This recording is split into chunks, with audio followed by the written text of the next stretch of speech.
आज के इस विश्लेषण में सीधे मुद्दे पर आते हैं। राज्य कैबिनेट ने एक बहुप्रतीक्षित मंजूरी दी है और सच मानिए, ये उच्च शिक्षा के ढांचे और भर्ती की पूरी तस्वीर बदल कर रख देने वाली है।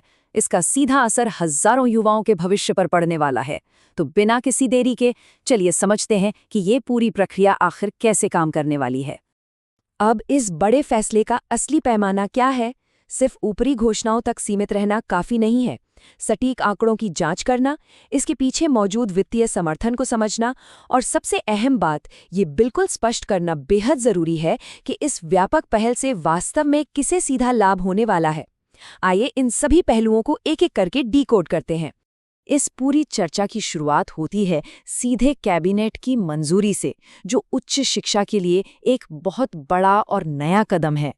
आधिकारिक तौर पर अगर देखें तो ये पूरा कदम 7 निश्चय पार्ट 3 पहल के तहत आता है और विशेष रूप से इसका चौथा निश्चय, जिसका नाम है उन्नत शिक्षा उज्ज्वल भविष्य।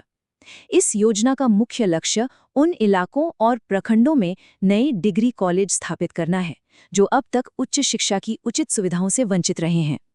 मतलब ये सिर्फ नौकरियां बांटने के बारे में नहीं है, बल्कि शिक्षा को एकदम जमीनी स्तर तक ले जाने की एक गंभीर कोशिश है।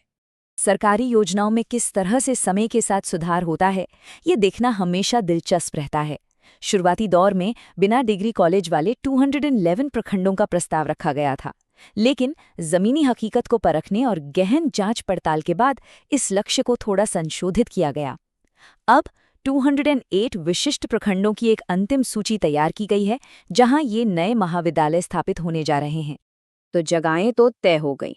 अब बात करते हैं रिक्तियों के विवरण की, जो रोजगार के नए अवसर लेकर आ रहा है। इस कैबिनेट फैसले से निकलकर आने वाला सबसे प्रमुख और चौंकाने वाला आंकड़ा है 9,152। जी हां, उच्च शिक्षा विभाग के अंतर्गत एक साथ 9,152 नए पदों को स्वीकृति दी गई है। ये अपने आप में भर्ती का एक बहुत ही विशाल पैमाना है। आमतौर पर भर्ती चक्रों में पदों की संख्या काफी सीमित होती है, लेकिन एक ही झटके में इतने बड़े पैमाने पर रिक्तियों का आना रोजगार की तैयारी कर रहे हर व्यक्ति के लिए किसी बड़े सरप्राइज से कम नहीं है। अब ये विशाल आंकड़ा कैसे सामने आया, इसके पीछे का गणित एकदम पारदर्शी है। 208 नए कॉलेजों में से प्रत्येक में ठीक 44 शैक्षणिक और गैर शैक्षणिक कर्मचारियों की नियुक्ति की जानी है। अगर 208 को 44 से गुणा करें तो यह सीधे तौर पर 9,152 रिक्तियों का एक साफ सुथरा ब्लूप्रिंट तैयार कर देता है। यानी हर कॉलेज एक बिल्कुल तय और व्यवस्थित ढांचे पर चलेगा। इतनी बड़ी योजना बन तो गई, लेकिन इसके वित्तीय आवंटन और प्रशासनिक स्वीकृति को समझना भी उतना ही जरूरी है। देखिए, इतने बड़े स्तर की कोई भी पहल बिना मजबूत वित्तीय ढांचे के धरातल पर नहीं उतर सकती। इसलिए राज्य सरकार ने इस शैक्षणिक विस्तार के लिए 104 करोड़ रुपए के एक भारी भरकम बजट को हरी झंडी दे दी है। ये एक स्पष्ट संकेत है कि पूरी परियोजना वित्तीय रूप से पूरी तरह सुरक्षित है और आगे बढ़ने के लिए तैयार है।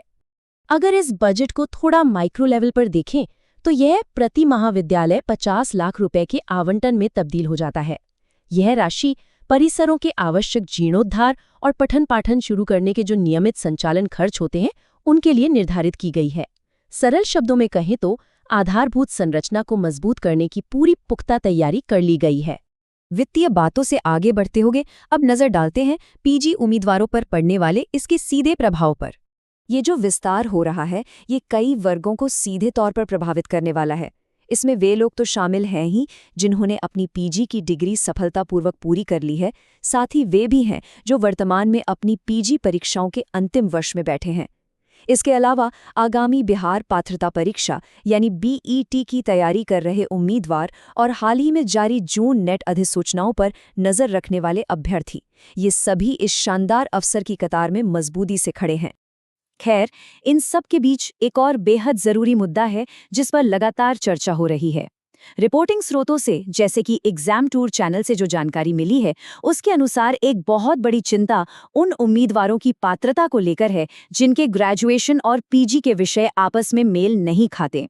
इस बेमेल विषय की समस्या का कोई ठोस समाधान निकालने के लिए लगातार अभियान चलाए जा रहे हैं और आवाज उठाई जा रही है ताकि ज्यादा से ज्यादा योग्य उम्मीदवार इस पूरी प्रक्रिया का हिस्सा बन सकें। तो अब जैसे जैसे आधिकारिक अधिसूचनाओं का समय करीब आ रहा है, एक बहुत ही अहम और बड़ा सवाल सामने खड़ा होता है। क्या 104 करोड़ रुपए का ये ऐतिहासिक निवेश वास्तव में शिक्षा और रोजगार के परिदृश्य को पूरी तरह से नया आकार दे पाएगा? या फिर जब ये योजनाएं जमीनी स्तर पर उतरेंगी तो कुछ नई और अनदेखी चुनौतियां सामने आएंगी? सोचने वाली बात है ना? इसी सवाल के साथ इस विश्लेषण को यहीं विराम देते हैं।